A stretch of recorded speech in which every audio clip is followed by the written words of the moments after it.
Boa noite, Brasília. Espero que você tenha tido um dia feliz. Ontem nós estudamos um pouco a palavra de Deus, falando um pouquinho a respeito da família. E mexeu com alguns. Nós percebemos que dezenas e dezenas de pessoas espalhadas no Brasil e no mundo entraram em contato conosco através do e-mail. Eu tenho certeza que a palavra de Deus é assim mesmo. Ela mexe, ela move, ela transforma, ela leva à reflexão, e isso nos ajuda a termos uma vida melhor. Quando repensamos a nossa existência, sobretudo a nossa família, tenha certeza, Deus está falando através de você e de mim com as nossas reflexões. Ontem nós abordamos um pouquinho a questão da família, hoje nós vamos falar a respeito de casamento, homem e mulher, as suas relações e o que Deus, o que a Bíblia tem a dizer sobre isso. Nós temos planos e sonhos para a nossa vida como homem e como mulher. Eu gostaria de dizer uma coisa muito especial a você. Parabéns porque você, de alguma maneira, por alguma razão, escolheu, de maneira consciente ou não, estar bem perto de Deus assistindo uma programação como essa, onde nós vamos juntos aprender o sonho de Deus para você e para mim. Querido, quando a gente fala a respeito de homem e mulher, a gente precisa voltar à estrutura primeira do homem e da mulher. E isso nós encontramos no livro de Gênesis. Eu gostaria que você abrisse a sua Bíblia em Gênesis, no capítulo 2. Se você tem a oportunidade de ter uma Bíblia, esse é um momento muito especial, onde juntos nós estaremos percebendo os sonhos de Deus para a família, para o homem e para a mulher. Gênesis 2, verso 18 e o verso 24 também.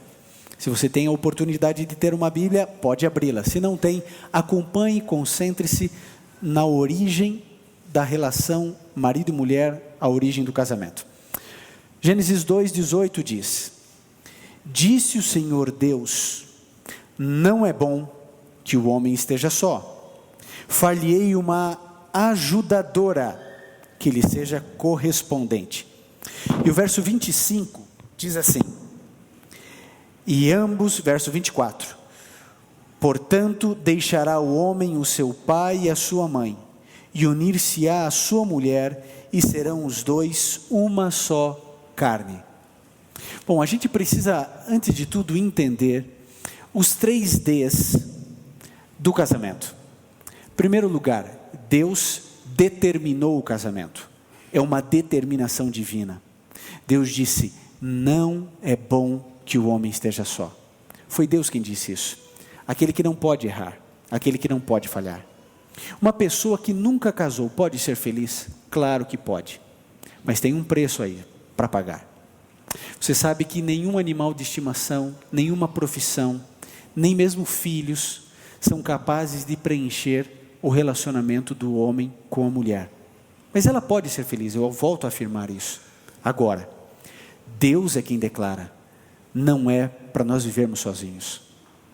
Deus, quando criou você, sabia das tuas necessidades de ter uma companheira e um companheiro. E pode ter certeza, se Deus trouxe você à existência, é porque Deus também trouxe alguém para estar junto de você, ou alguéns. E Deus então lhe dá liberdade para poder escolher. Bom, Deus determinou o casamento. Depois Deus definiu o casamento. Deus definiu da seguinte maneira: o casamento deveria ser heterossexual, monogâmico e vitalício. Claro isso? É Deus quem determina o padrão de casamento. Heterossexual, monogâmico e vitalício. E foi Deus quem defendeu o casamento. É isso que a gente percebe na Bíblia. Quando Jesus Cristo veio aqui a essa terra, Ele disse, o que Deus juntou, que não separe o homem. Então, uma vez que Deus determina, define e defende, e é parte do sonho de Deus para você e para mim, então por que é que existem casais se separando numa velocidade maior do que os casais que estão casando? Uma pesquisa nos Estados Unidos apresentou que de cada 10 casamentos lá, eles são apaixonados por pesquisa, de cada 10 casamentos lá, 6 terminam em divórcio, 6. E os 4 que sobram, 80% declaram que o casamento não é satisfatório. Essa é a realidade. Agora, todas as pessoas que eu já casei como ministro, todas elas falaram sim sorrindo. Todas elas tinham perspectiva de felicidade. E quando uma pessoa vai casar, ela vive a seguinte experiência pré-casamento. A primeira delas, ela pode ter sido feliz como solteira, e ela tem uma perspectiva de continuar sendo feliz depois de casada. Ela teve uma juventude feliz, alegre, com muitos amigos, e agora ela vai casar e ela pensa, vou continuar sendo feliz. Ou, ela tem uma outra perspectiva, ela tem uma experiência negativa, a juventude dela não foi feliz, ela tem traumas e complexos herdados e adquiridos, e a gente percebe uma coisa muito importante, ela tem a mesma perspectiva. O que ela quer? Ela quer ter a certeza de que vai ser feliz no casamento. Agora, por que é que muita gente não consegue? Agora, antes de qualquer coisa, eu quero fazer uma pergunta para você pensar. Você conhece um casal feliz? Só um. Será que você consegue lembrar de um casal que você julga, esse casal é feliz, eles estão sempre juntos, estão sempre contentes, mas não é só a aparência, você conhece pelo menos um? Querido, se existe pelo menos um na sua memória, sabe o que isso significa? De que é possível. Bom, nós percebemos que o casamento é plano de Deus, então por que tem tanta gente infeliz? Bom, você sabe que desde que o pecado entrou no mundo, todas as vezes que o ser humano coloca a mão, tem problema, todas as vezes. O casamento é necessariamente nessa ordem, uma instituição espiritual, depois emocional e só então carnal. O que nós fizemos foi deturpar o plano de Deus e inverter essa ordem. Hoje o casamento é carnal, depois emocional e por último, se for a cosmovisão do indivíduo, ele entende então como espiritual. E quando a gente inverte os valores, altera todo o plano e todo o sonho de Deus para todos nós. Eu, infelizmente, vivi numa geração, na minha juventude, que descobriu o namoro instantâneo. O amor instantâneo, que é o ficar. Agora você verdadeiramente acredita e acha que o indivíduo iria ficar ficando com uma menina ou com um rapaz 3, 4 por noite, e que esse indivíduo ia ter tantas experiências de beijos, abraços e de sempre ou quase sempre algo mais, e a partir do momento que ele falasse sim no altar, ele se transformaria a pessoa mais correta e fiel do mundo. Nós desenvolvemos relacionamentos descartáveis, instantâneos e recicláveis. Hoje eu estou com você, amanhã eu não estou, depois eu volto a estar com você. E a gente acredita que isso não vai refletir depois no casamento. É claro que vai. Agora a gente precisa lembrar de uma coisa muito clara. O problema do seu casamento não é... Você reparou na reportagem que foi feita? Todas as pessoas têm solução para o casamento. É simples. É como administrar a igreja dos outros, né? A gente que é pastor entende. É fácil, a gente sabe exatamente o que fazer. Resolver o problema do casamento dos outros é muito fácil, é muito simples. Tem que ter diálogo. Não, o problema do casamento é a rotina, esse é o problema. Não, o problema é a falta de comunicação. Não, o problema é a traição. Qual é o problema, querido? O problema do seu casamento não é indiferença. O problema do seu casamento não é porque você casou com a pessoa errada. O problema do seu casamento não é a rotina, não é a falta de diálogo, não é a falta de comunicação. O problema do seu casamento não é a falta de dinheiro. O problema do seu casamento é falta de Deus. Ponto. A semana toda poderia se encerrar aqui, porque não há mais nada a dizer. O problema de um casamento esfacelado é porque Deus não entra. E se Deus não entra, como ontem eu mencionei, o inimigo de Deus entra. Onde Satanás está, Deus não está. Onde Deus está, Satanás não está. É simples, mas é muito complexo quando a gente vai pensar em colocar na prática tudo isso. Bom, ontem muitas pessoas pensaram e algumas até perguntaram, onde está a família do pastor Ivan? Eu trouxe uma foto, mas eu acho que eu não sei, acho que eu não vou mostrar. Mostra ou não? A foto? E eu trouxe aqui para você ver a foto da minha família. Onde está a foto da minha família? Aí, isso. Pronto. Aqui está a Sofia, a Luciana, o Gabriel e eu. Deus foi muito bom comigo, me dando uma família que eu não merecia. Deus foi muito bom. Eu trouxe também aqui algumas frases para a gente refletir. Eu quero que você, ao ler a frase, que você pense se essa frase é verdadeira ou falsa, certo? Simples. A frase é verdadeira ou a frase é falsa? Primeira frase, vamos lá. O ambiente determina meu estado mental. Pense, essa frase é verdadeira ou é falsa? O ambiente determina o meu estado mental. Verdadeiro ou falso para você? Pense. Segunda frase. As pessoas não podem mudar. Verdadeira ou falsa? Para pensar, não é para responder. Tem gente que não se aguenta, né? Impressionante. É falsa, é falsa. Você nem sabe onde eu quero chegar? Horas. Vamos lá. As pessoas não podem mudar. Verdadeiro ou falso? Vamos lá. Em um casamento desesperado, tenho duas opções. Verdadeiro ou falso? Tenho duas opções num casamento desesperado: resignar-me e aceitar uma vida infeliz, ou sair do casamento. Num casamento desesperado, eu tenho duas alternativas: ou eu vou me resignar e aceitar uma vida infeliz, ou sair do casamento. Verdadeiro ou falso? Última frase. Algumas situações não têm conserto, e a minha é uma delas. Verdadeiro ou falso? Queridos, se você em algum momento, para qualquer uma dessas frases, respondeu verdadeiro, você precisa repensar muitas coisas na sua vida. Todas elas são falsas. Queridos, se o ambiente determina o seu humor, o seu estado de humor, você precisa de Deus na sua vida. Porque vejam, problemas você vai passar no casamento. Pode ter certeza disso. Sabe por quê? Porque você não é perfeito e a sua esposa não é perfeita. Sabe o que significa? Que você vai ter problemas no casamento porque o casamento é imperfeito. Se um casamento é feito de pessoas imperfeitas, qual é o resultado disso? É imperfeição. Agora, se essas dificuldades da vida, aí entra falta de comunicação, problema, falta de dinheiro, erros, etc., forem determinantes na sua vida, aí você vai ter problemas. A outra questão importante que a gente precisa lembrar, vamos lá, qual que é a outra frase? A outra frase diz que, vamos lá, pode passar ali de novo para a gente. Elton, vamos lá, vai passar.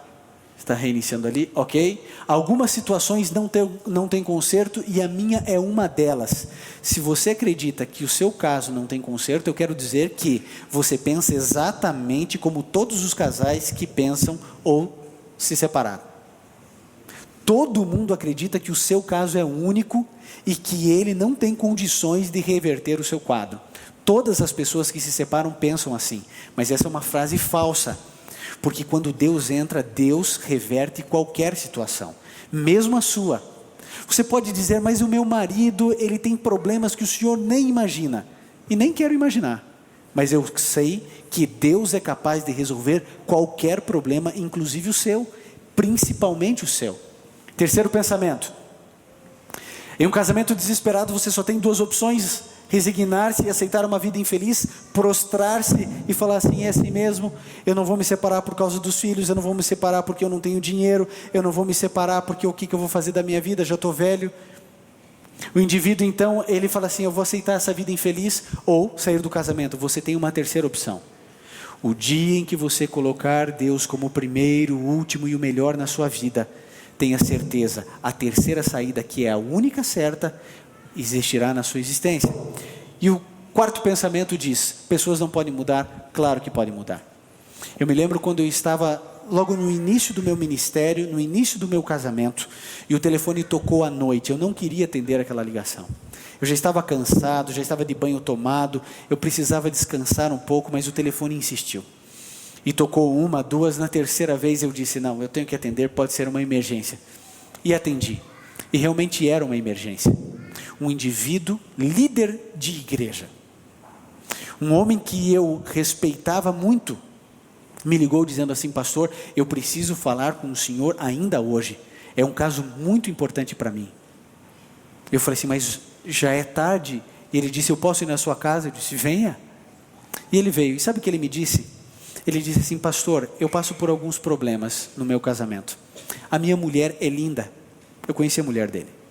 A minha esposa é bonita, a minha esposa é inteligente, a minha esposa é uma super amiga, a minha esposa se veste bem, a minha esposa é culta. Pastor, mas eu não amo minha mulher. Pastor, eu tenho um lar que qualquer pessoa invejaria. Eu sou bem resolvido profissionalmente, o senhor sabe disso, ela também. Nós nos damos super bem, nós somos amigos, pastor. A gente nunca discutiu, a gente nunca brigou. Mas eu não amo. Pastor, o que o senhor imaginar eu já fiz. Eu fiz a 2ª, a 3ª e a 4ª lua de mel. 2 delas para fora do Brasil. Porque me falaram: não, você tem que fazer uma outra lua de mel, você precisa... Ele fez 3 além da primeira. Ele disse: pastor, eu fiz terapia de casal, eu estive fazendo essa terapia por 6 meses, eu sozinho fiz terapia, ela sozinha fez terapia. Pastor, eu não amo. Ele disse: pastor, eu errei, pastor, eu não deveria ter casado com essa mulher. Ele me disse uma coisa que eu nunca mais esqueci. Ele olhou nos meus olhos e ele disse assim: pastor, eu cometi um erro de escolhê-la como minha esposa. Pastor, Deus quer que eu passe a minha vida inteira com essa mulher por causa de um erro. Eu vou ter que pagar o resto da minha vida por causa de um erro que eu cometi. Pastor, eu não amo mais, pastor. O senhor sabe, eu não sou uma pessoa má, eu não tenho outra pessoa, eu não amo outra pessoa, eu não traí minha esposa, eu simplesmente não a amo. Eu não sei se você em algum momento viveu uma situação assim, se você vive uma situação assim, ou se você conhece alguém que vive uma situação assim. Mas eu quero dizer que toda essa confusão emocional ocorre por uma simples razão. O indivíduo não entende o que Deus sonha para o casamento. Quando eu penso em extrair da minha esposa felicidade, e ela pensa em sugar de mim felicidade, eu não entendo nada de amor. Porque o amor, ele é por definição e por essência altruísta. Quando a gente escolhe alguém para casar, não importa quem você escolheu, a grande questão não é se você é feliz ou não, a grande questão é: eu estou fazendo o meu cônjuge feliz? Por uma razão simples também. Nós pertencemos à religião cristã, nós somos cristãos, e o cristianismo é a única religião do mundo que define o seu Deus com uma única palavra: Deus é amor. Se eu preciso amar e eu não tenho amor, eu preciso ir à única fonte de amor que existe, que é Deus. Não dá para imaginar que um indivíduo vai ter um lar feliz, uma relação marital feliz, se o indivíduo troca: eu estou preocupado com a vida carnal, depois emocional, depois espiritual. Se o indivíduo pensa que com as suas habilidades, e porque leu meia dúzia de livros de relacionamento e fez terapia, vai conseguir resolver o problema do casamento. Querido, essas pessoas que dizem o problema do casamento é rotina, se você fizer o casal viajar toda semana, o problema vai continuar. Se o indivíduo aprender a conversar porque ele é quieto, o problema vai continuar, porque o problema é falta de Deus. O problema não é o indivíduo simplesmente pensar: eu preciso resolver. E sabe o que a gente faz? A gente fica trabalhando no periférico. É isso que a gente fica fazendo. A gente fica olhando assim: bom, então eu não quero tocar na ferida. Qual é a ferida?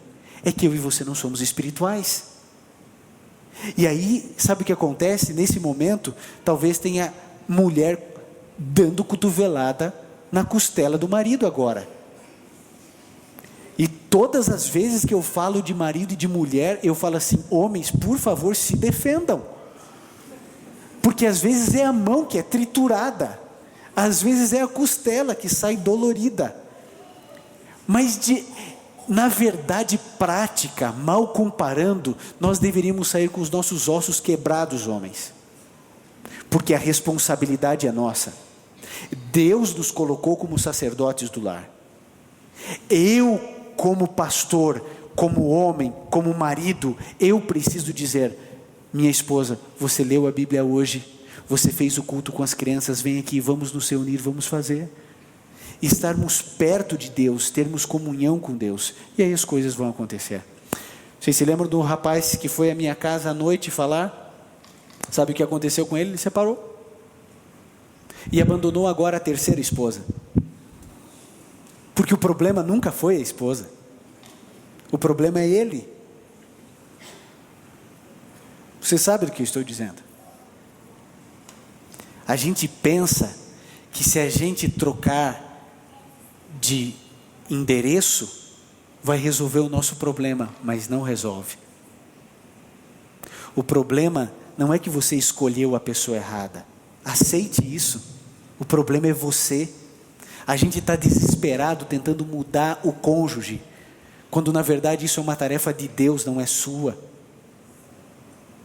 O meu papel é me prostrar diante de Deus dizendo: Senhor, habita na minha casa, faça morada aqui. Senhor, cuida dos meus pensamentos, dos meus sentimentos. Por favor, Jesus, cuida da minha esposa, cuida de mim. Senhor, me ajuda no trabalho, na faculdade, na universidade, onde for. Senhor, no trânsito, em qualquer situação, cuida dos meus pensamentos, cuida dos meus sentimentos. A sua esposa será tão ruim quanto você concentrar-se nos defeitos dela, e tão boa quanto você se concentrar nas qualidades dela, mas é a mesma pessoa. O problema está aqui, na minha e na sua mente. Nós recebemos aqui na produção dessa semana, Sonho de Família, Felicidade que você sempre quis, um e-mail. Gerivão, o nome dele. E sabem, o Gerivão é uma pessoa que, por aquilo que ele escreveu, a gente já vê que ele é uma pessoa especial. Ele mora a 260 quilômetros de São Luís, no Maranhão. E sabe, me chamou a atenção o e-mail dele, porque ele disse assim: pastor, eu sou apaixonado pela minha mulher. Eu amo minha esposa e ela me ama. Pastor, nós temos 1 ano e 8 meses de casamento. Pastor, eu sou adventista do 7º dia. Ela não é. Quando eu me casei, eu me afastei dos caminhos de Deus, deixei de guardar tudo aquilo que eu aprendi na Bíblia, deixei de observar e deixei de frequentar a igreja. E sabe, em função disso, de deixar Deus um pouco de lado, eu mergulhei no trabalho, e ela também. E o resultado de me afastar de Deus foi que o nosso relacionamento foi deteriorando, foi piorando. E nós que nunca brigávamos, passamos a discutir. A gente que vivia situações tão lindas, a gente começou a viver uma realidade que a gente nunca sonhou e nunca imaginou. Um dia desses eu estava passando na rua e uma irmã da igreja, Joyce, o nome dela, falou que essa semana da família iria acontecer. E simplesmente ele disse: eu vou assistir. Mas ele conhece o grande conflito entre o bem e o mal, e ele sabia que muitas dificuldades ele teria para ir à igreja junto com a sua esposa. Mas ele começou a orar, clamar a Deus, e ele declara no e-mail: pastor, às 19h30, horário de Brasília, eu estava na igreja com a minha esposa, e o senhor não tem ideia de como foi difícil para poder chegar nesse horário. Pastor, a minha esposa ouviu cada palavra do sermão de ontem. E ele disse assim: pastor, a minha esposa já me disse muitas palavras bonitas, mas a frase mais linda que ela já me disse, eu ouvi ontem. Ela disse assim: meu amor, hoje eu decidi, eu vou me entregar a Jesus. Tem jeito. Tem jeito. Eu não sei quem é você. Eu não sei o que você tem passado. Eu não conheço as tuas lutas. Eu não sei que tipo de agressão você sofre ou imprime na sua casa. Eu não sei se você tem o lar e a felicidade que você sempre quis, ou se você se vê frustrado, chateado, magoado. Talvez existam algumas pessoas aqui separadas, divorciadas, tristes, refletindo sobre tudo isso, pensando nos propósitos de Deus, como enquadrar tudo isso que eu estou falando na sua própria vida. Eu não conheço a sua realidade, eu não sei quem é você, mas uma coisa eu sei: se você colocar Deus na sua vida, não importa se você casou há pouco tempo ou se você tem 30 anos de casamento, não importa se você casou com uma pessoa que você acha ser a certa ou se você questiona-se a respeito disso. Quando você colocar Deus na sua vida como o primeiro, o último e o melhor, o seu lar vai ser abençoado. Aquele sonho de Deus, de colocar uma família na terra e inserir você nela, pode se cumprir de maneira plena na sua vida. O que você precisa é tomar a decisão de abandonar tudo o que existe de errado na sua vida, todos os seus pecados, todas as suas falhas morais, toda a sua mazela, todos os seus segredos, tudo que você traz de ruim. Jogue isso diante de Deus e diz: Senhor, eu não mereço, mas por favor, me dá uma chance, só uma chance. Talvez, querido, você já tenha dado muita chance para o seu marido, e talvez você já tenha dado muita chance para sua esposa. Dê uma chance só a Deus. Deus não precisa mais do que uma chance para entrar e transformar a sua vida. Eu quero chamar todos os homens aqui à frente, que querem verdadeiramente dizer: Senhor, salva a minha casa, salva a minha família, e me usa para poder fazer isso. Eu não valho nada, talvez você precise dizer isso para Deus, talvez não, mas é a hora de você dizer: Senhor, por favor me muda, por favor me transforma, por favor cuida do meu casamento, porque até agora eu errei tanto. Eu quero saber de homens e mulheres, mas nesse momento de homens, que tenham a coragem de dizer: Senhor Jesus, por favor, me use para santificar meu casamento. Senhor, eu quero salvar o meu casamento, eu preciso salvar o meu lar. Eu não posso dar esse legado aos meus filhos, o legado da separação e da destruição de um lar. Eu quero, eu preciso e eu vou, pela tua graça, salvar o meu casamento. Existe alguém aqui nesse auditório que quer dizer isso para Deus e quer pedir ajuda para Deus, para que Ele entre como nunca na sua casa, no seu lar, para salvar, para abençoar, para cuidar do seu casamento? Se você quer dizer isso a Jesus, eu gostaria que você tivesse a coragem de Deus, dos céus, para vir aqui à frente, porque eu quero orar junto com você. Você que é sacerdote da sua casa e do seu lar. O pastor Milton irá cantar agora um hino dizendo: é a hora de voltarmos a Deus como nunca, é a hora de entregarmos a nossa vida ao Senhor Jesus. Você precisa tomar essa decisão de pedir: Jesus, ajuda o meu lar, santifica o meu lar, eu quero estar no céu com toda a minha família. Levante-se. Quem é o primeiro corajoso a dizer: Senhor Jesus, eu quero? Pode vir, vem à frente. Que Deus abençoe a sua decisão. Esse não é um apelo apenas para casamentos desesperados, é um apelo para homens que precisam dizer: Senhor Jesus, eu quero amar mais a minha esposa, eu quero ser o marido que ela sempre sonhou, eu quero viver o sonho que o Senhor tem para mim. Essa é a hora de você voltar como nunca aos braços de Jesus. Não demores para tomar essa decisão.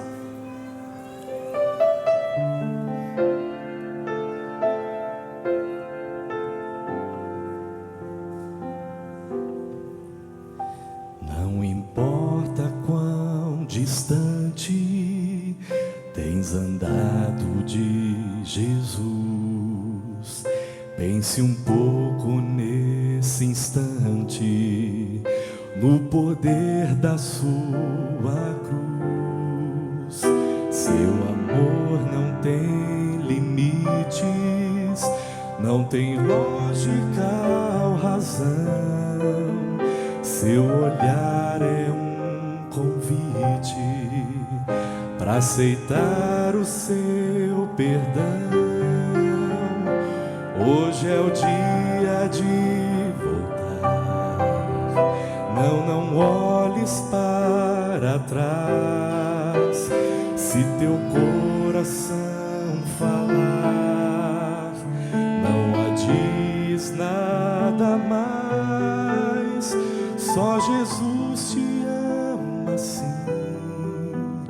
Lá na cruz em ti pensou. Tu és tudo para mim. Vem, meu filho, aqui estou.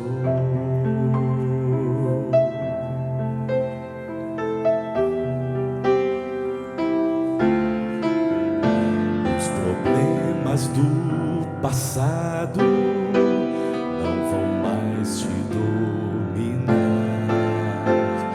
Os espinhos do pecado, seu poder vai arrancar. O vazio que te atormenta, só Jesus vai preencher. Se tua vida Ele aceita, pra que mais se esconder? Hoje é o dia de voltar. Não olhes para trás. Se teu coração falar, não adies nada mais. Só Jesus te ama assim.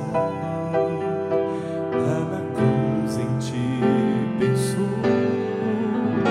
Tu és tudo para mim. Vem, meu filho, aqui estou.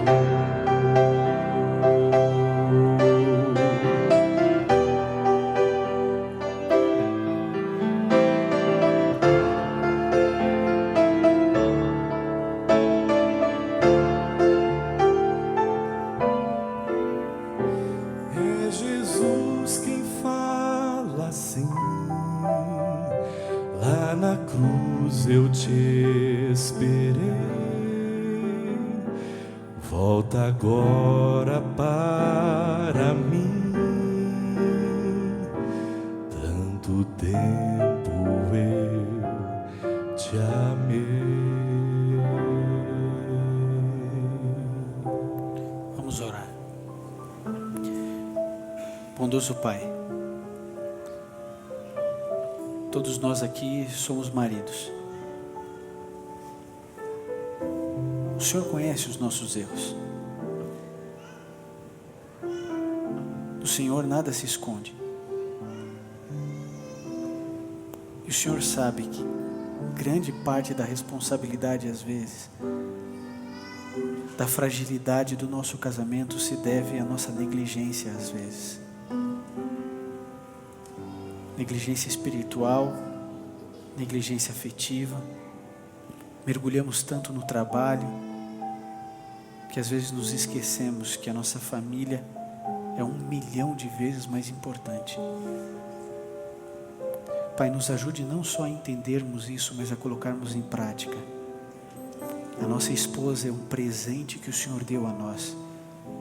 Nos ajude a colocarmos ela como rainha do nosso coração, a valorizarmos e a liderarmos a espiritualidade dentro da nossa casa, dentro do nosso lar.